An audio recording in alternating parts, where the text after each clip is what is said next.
nze nakulaba nze oyo saala oyo gwolaba afuna emikwano naye nagimugaana okujja wano kuba abaana boonoonefu tebalina mulamu beera ng'olina omulamu mwana wange temukyatambuza bigere okugenda mu kuggala ennyumba kubanga eyo nsonga nkulu ennyo e Uganda wano ewa ate nga n'ebuzungu baagitandika baatukoppa kuba twali bayitirivu musajja ki atayagala mmere eboobedde eriko kawuuwo Pauline gwe toyagala nnyumba erimu kateni olaba oti eno eyataatawo bwenyirira nga zeewuubira mu mulyango buli kateni lwe yeewuuba bweti kyekitiibwa ky'omukazi newankubadde nti gavumenti eno yakikubaganyaako ebirowoozo nga mulimu abakiwakanya naye abasajja baayomba mwawulira ekyaliwo kikulu nnyo nnyo nnyo nnyo nnyo okuyita omukazi ne lwembeera nze maliza ennyumba nzigale kuliko n'eddinisa ompulira kati Bella ono mwagadde ensonga eno Bella gyabayingizaamu nnungi nnyo era mumwagale nnyo mukwano gwammwe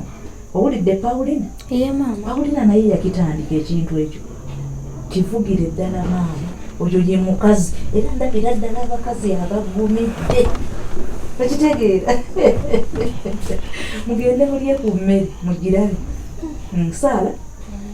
njagala munnoono kagwa ava kwebegera emmere naye nga bw'omanyi embega y'ekisajja alabika kati agisaasaanyiza ate ne kitaawo ali kumpi konamugaanyi ojjibeka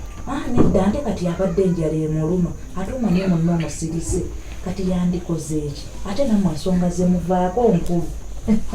mukuliko eyo nakabulawuzi nno kakunyumira mami kangulatene ku juice kale naye Bella ne bulawuzi kampi bwe baakatunga fashion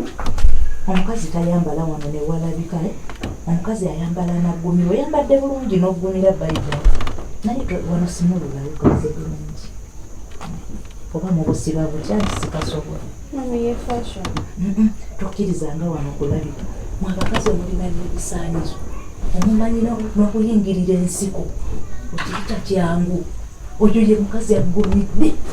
ne bwolibeera omulungi eyenkana wange ensonga eyo yagulemu teri musajja agenda kwagala gyemirembe gimumaliza gyolaba oba ogitegeera